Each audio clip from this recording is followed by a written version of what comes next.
नमस्कार किसान भाइयों, आप सभी का बहुत स्वागत है कृषि दर्शन के आज के अंक में। मित्रों, हमारा प्रदेश सोयाबीन प्रदेश भी कहा जाता है क्योंकि हमारे प्रदेश में सोयाबीन के उत्पादन में कई किसान भाइयों की किस्मत चमक गई। आज हम आपको एक ऐसे ही प्रगतिशील किसान राकेश बख्शी से मिलवाते हैं जिन्होंने रिच फेरो तकनीक का उपयोग कर सोयाबीन का अधिकतम उत्पादन प्राप्त किया। तो आइए जानते हैं उनकी सफलता की कहानी।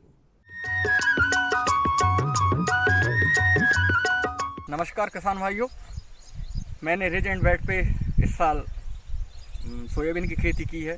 वैसे तो मैं तुअर की खेती करता हूं, पर इस बार फसल चक्र को बदलते हुए क्या हुआ था, इसमें गन्ना लगाया हुआ था पहले, और गन्ना के पहले इसमें तुअर लगाई थी हमने। यदि हम फसल चक्र अपनाते हैं तो क्रॉप अच्छी सुरक्षित रूप से आती है और ये जो रोग लगते हैं वो कम लगते हैं। हमने इसमें शुरुआत इस टाइप से की है, ग्रीष्म ऋतु में गहरी जुताई की पिलाऊ से, और पिलाऊ करने के बाद उसको जुताई और जलाई की, और फिर गोबर की खाद लगभग 25 ट्राली गोबर की खाद इस खेत में हमने डाली हुई है। गोबर की खाद डालने के बाद इसमें हमने रेजर की सहायता से रेज और बेड बनाए हैं। तो आप देखें, बेड दिखाएं थोड़ा सा, आप इसमें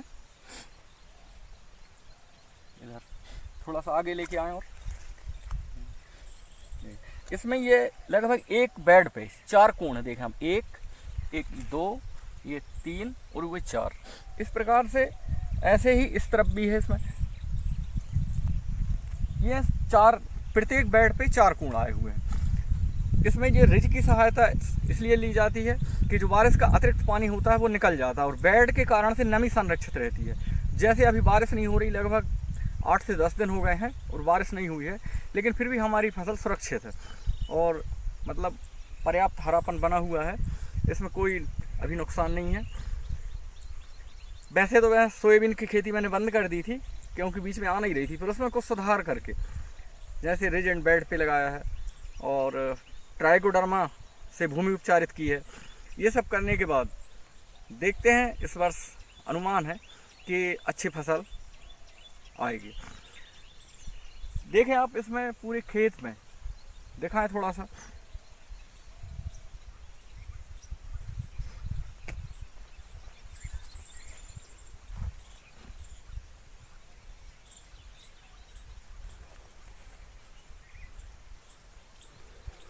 किसान भाइयों,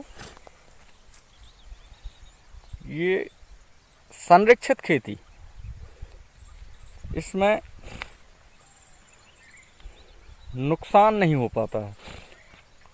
कृषि वैज्ञानिकों की सलाह, कृषि विज्ञान केंद्र doctor Ashutosh Sharma ji, doctor SR Sharma ji, हमारे डॉक्टर सहारे जी लगातार हम लोगों को जिस तरीके से निर्देशित करते हैं उस तरीके से हम लोग खेती करने की कोशिश करते हैं।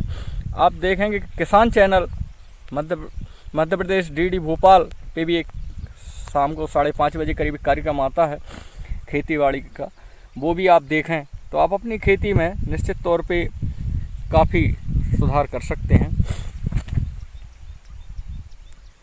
आप देखें, एक एक पौधा स्वस्थ, काफ़ी डेवलप, अच्छी कंडीशन में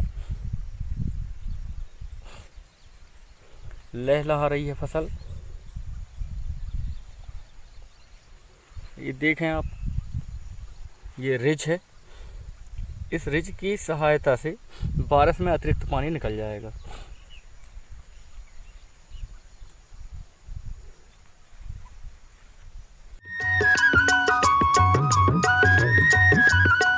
किसान भाइयों नमस्कार, मैं संदीप टोडवाल, वैज्ञानिक मृदा विज्ञान कृषि विज्ञान केंद्र सीहोर से। किसान भाइयों, आज हम जो हरी खाद के ऊपर चर्चा करेंगे। हरी खाद क्यों लगाई जाए, इसका अपना एक महत्व है। हरी खाद की फसलें जो हम खेत में लगाते हैं, ये हमारी खेत की मिट्टी की उर्वरक क्षमता को बढ़ाती है, हमारे खेत में मिट्टी के अंदर पोषक तत्व की उपलब्धता को बढ़ाती है, जीवांश कार्बन की मात्रा को मिट्टी में बढ़ाती है, साथ साथ मिट्टी के अंदर सूक्ष्म जीवाणुओं की क्रियाशीलता को भी, ये जब हम हरी खाद की फसलें लगाते हैं तो सूक्ष्म जीवाणुओं की क्रियाशीलता भी बढ़ती है, और इस सब चीज़ों का प्रतिफल ये मिलता है कि हमारे खेत से उत्पादन जो है बढ़कर मिलेगा हमें। जब हम हरी खाद की फसल की बात करते हैं, हरी खाद की फसल लगाने के लिए जब हम रबी की फसल कटाई के उपरांत और आगामी फसल या खरीफ की फसल के बोने के बीच का जो समय रहता है, वह समय हरी खाद की फसल के लिए सबसे उपयुक्त समय रहता है। हरी खाद की फसलों में अगर हम फसलों की बात करते हैं जहाँ पे किसान भाई धान और गेहूं फसल चक्र लगाते हैं, या ऐसा क्षेत्र जहाँ पे हम एक ही फसल को ले पाते हैं सीजन में, उन स्थानों पे हरी खाद की फसल बहुत ही उपयुक्त है लगाना। इसमें हरी खाद की फसल के लिए जो फसलें हम चयनित किए हैं उसके अंदर सनई, ढेंचा, मूंग, उड़द कई फसलें हैं जिनको हम हरी खाद की फसल के रूप में लगाते हैं और आगामी फसल लगाने से पहले खेत में इसे मिला दिया जाता है। इन सभी फसलों में सबसे अधिक उपयुक्त अगर हम अपने क्षेत्र में फसल की बात करते हैं, ढेंचा बहुत ही उपयुक्त फसल है जो हरी खाद के लिए बहुत ही अच्छी फसल है। इसका कारण ये बुआई के 30 से 40 रोज के उपरांत 1 से 1.5 फीट तक की ऊंचाई इसमें बढ़ जाती है। इसमें वनस्पतिक वृद्धि तेजी से होती है। साथ साथ इसमें प्रति एकड़ 30 से 40 किलोग्राम नाइट्रोजन तत्व का भी जमीन के अंदर जो है स्थिरीकरण होता है। इसलिए हरी खाद के लिए ढेंचा बहुत उपयुक्त है। और जहाँ पे किसान भाई यदि हम धान और गेहूं फसल चक्र लगा रहे हैं, वहाँ पे हम गेहूं की फसल की कटाई के बाद और धान के लगाने से पूर्व हम धान लगाई के कम से कम 40 रोज की अवस्था के पूर्व हम जो है ढेंचा को हम खेत में बुआई करने की बात आती है। ढेंचा फसल बोने के लिए जो खेत में बुआई का तरीका रहता है, इसकी बीज की मात्रा 15 से 20 किलोग्राम बीज प्रति एकड़ जो है हमें बुआई के लिए उपयुक्त बीज है। और इसको हम जो है ट्रैक्टर के माध्यम से हम बीज को सीधा जब बुआई कराते हैं, और बुआई कराने के उपरांत इसमें जब प्रारंभिक अवस्था रहती है तो वनस्पतिक वृद्धि शुरू में तो काफ़ी धीमी होती है। और जब हम इसमें कुछ समय पश्चात जब हम देखते हैं कि फसलें जब बढ़ती है, तब हम इसके अंदर 25-30 किलो यूरिया प्रति एकड़ के मान से यदि देते हैं तो वृद्धि भी तेज़ी से होती है। और इसमें जब हम फसल की 30-35 रोज की अवस्था तक पहुंचते हैं तो इसमें 1 से 1.5 फीट तक की ऊंचाई ये प्राप्त हो जाती है। जब फसल बढ़ जाती है तब हम इसे खेत में मिलाने की जब बात आती है तो इसके लिए हम ट्रैक्टर में प्लाऊ द्वारा या रोटावेटर के माध्यम से हम खेत में सीधी मचाई करके इसे खेत में सीधा मिला देते हैं। और इस प्रकार से जब हम धान की फसल की रोपाई करते हैं, रोपाई करने से लगभग 7 रोज पूर्व तक हमें इसे खेत में मचाई अच्छी तरह से करा के खेत में मिला देना चाहिए। उसके पश्चात खेत की तैयारी कर हम धान की रोपाई करने की बात इसमें जो रहती है। जहाँ इस फसल की हम बात करते हैं, इस फसल को जब हम खेत में जब मचाई करा देते हैं तो खेत बढ़िया तरीके से तैयार होगा और हमारा जो हम धान लगाएंगे अच्छा उत्पादन हमें प्राप्त होगा। किसान भाइयों, आज हम कृषि विज्ञान केंद्र सीहोर में उपस्थित हैं। कृषि विज्ञान केंद्र सीहोर में हर साल हम लगभग 10 एकड़ क्षेत्र में धान और गेहूं का जो फसल चक्र है उसे अपनाते हैं। धान के लिए आप देख रहे हैं हम धान के गड्ढे में खड़े हैं। यहाँ हम धान जो गड्ढे बना रखे हैं, इन गड्ढों में हर साल धान लगाया जाता है। और धान लगाई से पूर्व अभी हम देख रहे हैं कि जो फसलें हमारी है लगभग 35 रोज की इसमें जो हमारा ढेंचा है फसल इसमें खड़ी है हमारी फसल। इस खेत में हम इस चीज़ को देखें कि जब धान की फसल लगाना है तो अभी हम इसमें आने वाले 7-8 रोज में हम धान में खेत तैयार करेंगे, मचाई करेंगे और धान की रोपाई इस खेत में की जानी है। कृषि विज्ञान केंद्र में हम हर साल लगभग 3 से 4 एकड़ खेत में हम ढेंचे की बुआई प्रतिवर्ष करते हैं। और पूरे क्षेत्र में जो 10 एकड़ का क्षेत्र है उसमें हर 3 साल में मतलब रोटेट होते हुए हर खेत में हमारा हर 3 साल में हम हरी खाद की फसल को हम इस जो है प्रक्षेत्र पे लगा रहे हैं। और इसका परिणाम स्वरूप हमारे खेत की मिट्टी जो है जिसका मिट्टी का स्वास्थ्य भी बन रहा है, हमारे फसलों के लिए पोषक तत्व की उपलब्धता बढ़ रही है। और इस खेतों में जहां आप देख रहे हैं इस खेत की मिट्टी की गहराई बहुत कम है। यहाँ पे लगभग आधा फीट से 1 फीट तक की मिट्टी की गहराई है। ऐसे खेत में जब हम इसमें हर साल प्रतिवर्ष जब इसमें हम हरी खाद को फसल के रूप में लगा रहे हैं तो इसमें मिट्टी के अंदर जो काफ़ी सुधार देखने को मिल रहा है और बहुत ही अच्छी तरीके से धान और गेहूं दोनों ही फसलें हम अच्छा उत्पादन ले रहे हैं। धान का उत्पादन हमारा इन खेतों में 18 से 20 कुंटल प्रति एकड़ और गेहूं का उत्पादन भी हमारा 18 से 20 कुंटल प्रति एकड़ हम इन खेतों में बड़ी सफलतापूर्वक ले रहे हैं। और हमारी मिट्टी का स्वास्थ्य भी जो है अच्छी तरीके से बना हुआ है, उत्पादन भी हम अच्छा लेके इस कार्य को पूर्ण कर रहे हैं। तो किसान भाइयों, मैं आपसे यही कहना चाहूँगा कि जहाँ पे किसान भाई धान और गेहूँ फसल चक्र लगा रहे हैं, वहाँ आप हरी खाद के रूप में ढेंचा फसल को ले सकते हैं। और जिन खेतों में हम हर साल केवल एक ही फसल ले पाते हैं, ऐसे स्थानों पे किसान भाई अपने खेतों में अवश्य रूप से हरी खाद के लिए आप ढेंचा, सनाई, मूंग, उड़द इन फसलों का उपयोग कर अपने खेतों की मिट्टी की उर्वरा क्षमता को हम बढ़ा सकते हैं। हर जोखिम से निकल कर फसल आए, सुरक्षित हो जाए। फसल बीमा से हर किसान अब आत्मनिर्भर हो जाए। अब सूखा पड़े या बाढ़ आ जाए, कोई डर नहीं। अब ओले पड़े या कीट पतंगे फसल खा जाए, कोई फिक्र नहीं।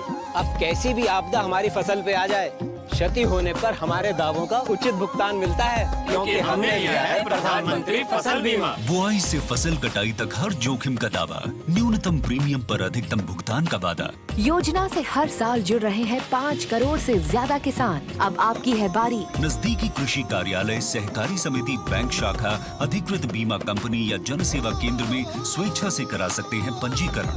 फसल बीमा पोर्टल या फसल बीमा ऐप द्वारा भी किया जा सकता है पंजीकरण। प्रधानमंत्री फसल बीमा योजना, आपकी फसलों का संपूर्ण सुरक्षा कवच। कृषि एवं किसान कल्याण मंत्रालय, भारत सरकार। अरे भाई, सुना नहीं क्या? केसीसी ने किसानों का जिंदगी बदल दिया है। देश के छोटे किसान 1,60,000 रुपए तक का कर्ज बिना किसी गारंटी को ले पाएंगे। ब्याज खोरों से भी पीछा छुटा। मैं तो जैविक खेती का पूरा सामान मंगा लिया, केसीसी का भी कोई दबाव नहीं है। ब्याज चुकाने के लिए पूरा 1 साल मिलता है। समय पर भुगतान करने पर केवल 4% के सालाना ब्याज पे लोन मिल गया मुझे। अपना आधार कार्ड, लेटेस्ट फोटो और जमीन के कागजात लेके अप्लाई करो बस। और नामांकन भरने के लिए जेब भी ढीली नहीं करनी पड़ी।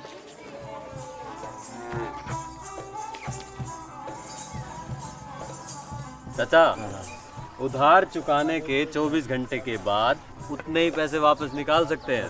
केसीसी ने किसानों की जिंदगी वाकई बदल दी है।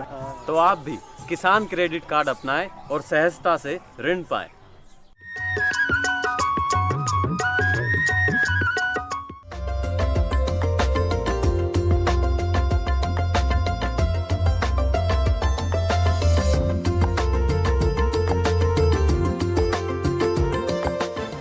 नमस्कार किसान भाइयों, खबरें खेती में आपका स्वागत है। आइए नजर डालते हैं आज की कृषि की मुख्य खबरों पर।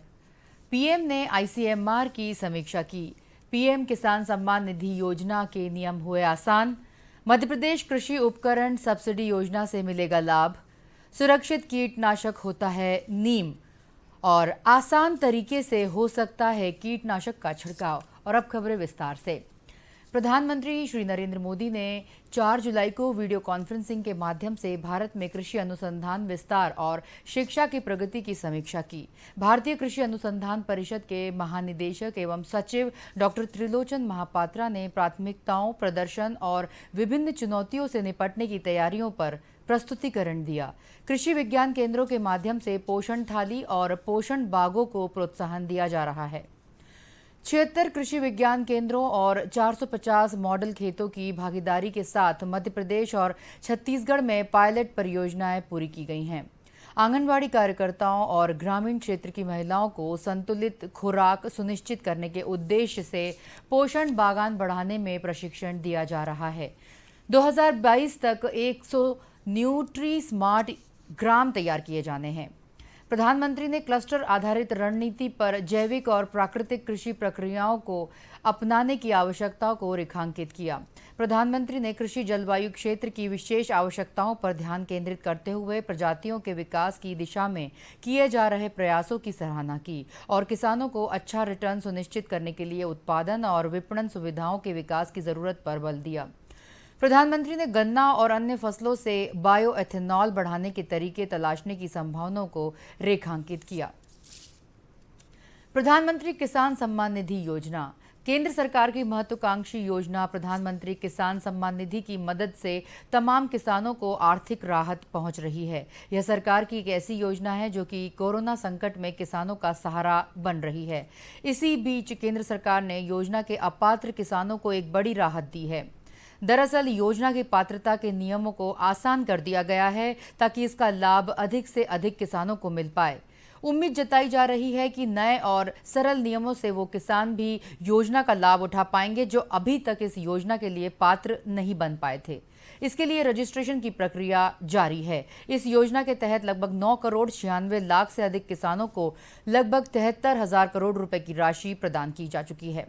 इसके तहत किसानों के खातों में सालाना 6,000 रुपए की राहत राशि भेजी जाती है। जब से योजना की शुरुआत हुई है तब से सरकार द्वारा योजना में कई बदलाव किए जा चुके हैं।